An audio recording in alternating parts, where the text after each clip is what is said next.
Musiker-Board. On a side note of NAMM, I get a chance to talk to Don Alder. We've just seen him perform, and congratulations, you completely took me away beyond what I think is possible on a guitar. Thank you so much. So, what are the ingredients to get those magic skills that you have? Eat lots of spinach. No. Popeye? Or schnitzel. There you go. Okay. Or lots of vodka. No, basically I was a shy kid, so I spent many hours in the bedroom. Okay. And I was always just very passionate about putting colors to black and white notes. And so I never really learned any theory at all, but I'd spend lots of hours on touch and finding little colors. And so I think after years of building up lots of colors, you get a vocabulary. And maybe this is what's kind of helped. And I was a basic drummer when I was younger, so I like to kind of bang on the guitar. When you create songs, you said you learned bits and pieces. Yes, but in general, you start like learning one portion and then find where the open spots are and put stuff in between, or you do it like bar by bar with all the hits there, a drum there, and a click here. No, I could do that. But that's not what satisfied me. It's an organic process. For me, the greatest satisfaction comes when you think you've made something that nobody else has done. Now, that might not be true because maybe Bach did it or somebody has a melody, but for you, when you just come up with this magic, it's like a gift from somewhere. So, because I don't practice scales or anything, what I'll do is I'll just noodle, just mindlessly watching TV, and sometimes I even think I'm a fraud guitar player because I'm doing stuff that people would go like, okay, he's off. He's wrong now. Yeah, and then I hear three notes and I go, wow, what was that? And then I dial into those three notes, and then that process can take a lot of different journeys. So I might get something that's a verse, a chorus, and I'll start building on that. And when I force the process, it becomes sterile. If I just let it grow organically, then it falls into place quickly. So sometimes a song can take, 5 minutes for the idea. Sometimes most ideas come fairly quickly. It's in crafting it that could take up to a year to 2 years sometimes, and then being able to play it. So about current CD, I have one song. I played the song about 10,000 times, and I still can't. Every time I play it back off a recording, I go, "What's going on? That's not what I'm hearing when I play, right?" So yeah, it's just an organic process for me, and it all comes at different times. So it's basically listen for the mistake and make it a good one. Well, you bring up a very interesting point because I'm actually one of Yamaha's artists, and I'll do workshops, and all the time I get like new guitar players. They want to come up. They're asking me like, "I want to play like you. How do I do that?" Yeah. And I'm thinking to myself, that's actually not the best thing to do. That would take a long time to learn how to play like me. If you learn how to play like you, you're going to be your own thing, and it's not so hard. It's actually a very easy formula. You basically own your own mistakes, and you make them musical. And by doing that, you add up these layers of touch, because really that's what identifies a player is their touch, right? Left hand and right hand. And so by building up your touch over years, it's like building your own talking voice right now, expressed in a certain way, right? Like as you would. And can you justify it? When I go, well, yeah, because when you take a look at Willie Nelson, is he the world's greatest singer? Absolutely not, but he's got character. Was John Wayne the greatest actor? Absolutely not, but he's got character. So that's what. For me, it's about character playing and finding your own voice. Anybody can do it. If you think you can't, you're wrong. You can use it to spend the time. In the middle part where I didn't play music myself, in the middle part of life where it was more sports for me, I played a lot of golf, and it's basically the same question. If you look at Tiger Woods, is he the best sand player in the world? Is he the best guy on the fairway? Is he the best putter? And you can always answer that question with no, there's one better one. And then you turn around and say, but can he do it when he has to? And that was Tiger's ability. So the performance is, you can do it when you have to, and that helps as well. I think for performance, it's always just trying to deliver something from there to touch and not worry about technical so much. Okay. When I was in the World Guitar Idol, there was 12 guys that got selected. And it took a 1.5-year process online first. You went by voting system. So being the old guy, bald hair and stuff like that, I didn't get any votes at all. Maybe like 2,000-3,000. Okay. The young guys who had all their team and posse and knew how to work the system had like up to 1 million votes. But the judges reserved one spot for one artist. Okay. That they picked, and I was the lucky guy that got picked. Okay. So all the other guys had tons of votes, and at the end of the day, I won it. All the other guitar players, I would say technically were way better than me. Yeah. But they came on as a virtuoso. They forgot about the heart part of connecting. And so I think because I can't read or write music, I've always been trying to work off of that angle. Which is exactly the difference between technical and music. Yeah, exactly. Although I want to turn to technical, because you need specific tools to do what you do, because it's not just playing guitar, there's multiple layers. You have to be able to bring the sounds of the guitar out to make use of them on a bigger stage. What helps in this regard, like pick up guitar setup, specific ways to amplify? Whole can of worms. It takes a long time to figure out what you want to do first, right? And I'll backtrack a little bit and I'll jump into the guitar part. But the whole part about having professional tools, like once again, mine are more organically developed. And if you were to put me in a high-end recording session where they were scoring a movie and they gave me a chart and I didn't get to see it before, and I walked into the studio and had to play off that chart, I'd be sunk. I don't have professional tools that way. So I've always kind of classified it as in two major categories. One is there's a professional musician, and then there's the artist. Yeah. And then you can have a blend in between, right? For me, I've gone totally artist route. The beauty of that is I get to make all the rules. I get to break all the rules. But I have to sell myself. I have to make people like me. Yeah, okay. So that's one thing. Now, a professional musician is not going after the artist. He's going to be the guy that can read a chart of music. Can play deliver. Deliver. So he has to learn and read and write music. That's a major component, right? Yeah. So two different tracks. So luckily, for me, the artist is a harder track because I'm not in demand, right? I have to make myself popular to people.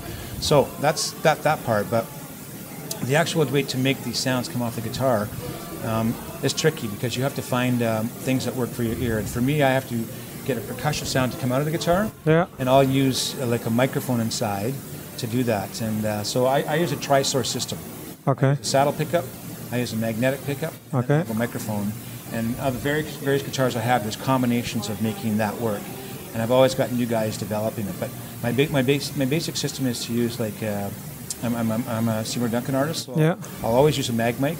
Yeah. It's got the little microphone in it, so it allows me to dial in that microphone. Okay. You hear me doing percussion, you might see my hands kind of slip down and work a little dial. Yeah. This allows me to do that. Now mics typically, people have gotten away from them because they're very problematic to use on the stage. Yeah.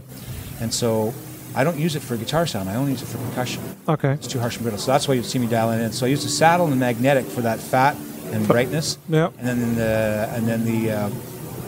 then the percussion from the microphone. Yeah. But I mean, I'm working with a guy right now, and we're developing a whole new system called the slap.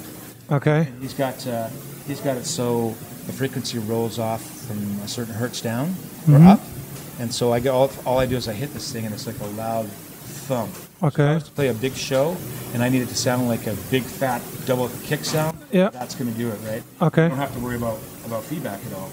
Okay. So because the mic, I have to kind of find strategic spots to work with. So, but you're always growing with it. You never have the perfect sound. Acoustics are very tough to get sounding good on stage, and I like to play loud. Unlike Tommy Emmanuel, Tommy likes to play loud too. Yeah. And I think that gets the guitar on the verge of where you can sing a little bit, right? Yeah.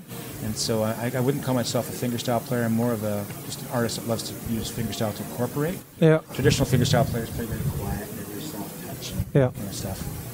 Now we've really seen you work out to get the percussive sounds out of it.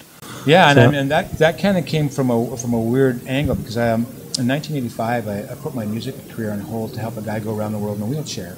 Okay. And one of the countries we went to actually was Germany. Okay. It was back in about '86. And when we got home, he raised over $24 million, became a very famous Canadian. He even made a movie out of that song, St. Elmo's Fire, Wanna Be in That Emotion. Okay. That was all done for that. But what happened is I started playing wheelchair basketball. And when I was pushing the wheels in the wheelchair, my thumb would catch onto the pocket, and I kept jamming my thumb. Okay. So it was not sprained, but strained, right? So today, when I go to move it like that, it's very stiff and it hurts. So I started swinging. And what happened when I started swinging is I would slap on the bass string note, and then I realized, you know what? That's coming down, I'll hit at the same time, so you have a morphed sound, right? And then the beauty became, well, now I can go back and forth on the strings individually. Now, it's not perfect because it sounds harsher. Yeah. So if I was playing traditional fingerstyle, it might not sound so good, but for rock and rollish kind of stuff, it's awesome, right? Because you can double speeds and you can go back and forth. Yeah. So that's always from where sort of the thing turns around and all of a sudden something that should hinder you creates your personal style and sound, like Django Reinhardt. Yeah. Less fingers, stuff like that. So, yeah, it's addresses to everybody. Keep on trying. Although you think you might not have the perfect genes or physical abilities, keep on trying. You find your own sound. Well, you bring up two good points, because I had to live, when I was on this tour with this guy who went around the wheelchair, I learned a lot of very important things, you know. For one, I guess the main thing to keep in mind, it's not always the most naturally talented that succeed. It's the most determined. Yeah. And I would say I'm one of those guys. I don't have anything special about me, but I was just so determined that I loved what I'm doing that I kind of kept at it. Am I anything special? Well, no, but I'm an artist, so I've done that, right? And the other thing is that a lot of times people won't pursue their dreams because of fear of failure. And really, failure is just not having the courage to try. Yeah. So if you just try, it's just baby steps, and the next thing you know, you're like a guy like me to win the worldwide guitar idol. Like, how's that even possible, right? Yeah. I mean, it's like in sports. That's called hypercompensation, which means you do exercise, you're completely drained, you're below your starting point. Yeah. And your body will go above it, recovering from the work you put onto him. Yeah. And then next time you start on a slightly higher starting point. Yeah, and then the other thing too is you just have to learn to believe in what you're doing. Yeah. Even with all the mistakes, if you own it, people will feel it, and they won't even hear the mistakes at that point. I've seen concerts. In the old days, I used to watch concerts, and I'd go, the guitar's so out of tune, how can they even do that? And the crowd's going wild. And then I finally realized it's about, if you can connect at some level, then anything goes. So. Yeah, when picking up the guitar again, I'm lucky enough, early enough, turned around to record stuff. Yeah, that's the whole and there's always a mistake in there. Yeah. And it's just the idea of, okay, continue. Even if there is a mistake, don't let the mistake disturb the rest of the performance. Just continue.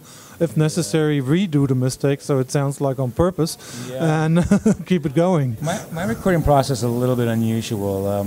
Because what I'm hearing, it doesn't always come back when I'm playing. Mm-hmm. So I think it's probably a good thing for people to play on a tape recorder and play back. Yeah. And even what they're singing too. Because when you play back something, you go, wait a minute, I thought I was playing. I'm hearing something different when I play, right? True. So my process has been, I have an idea, and I do way too many takes, and I'll go home and I'll listen to it, and I'll hate it, and I'll hate my touch. I'm looking for the magic. I don't care about the notes.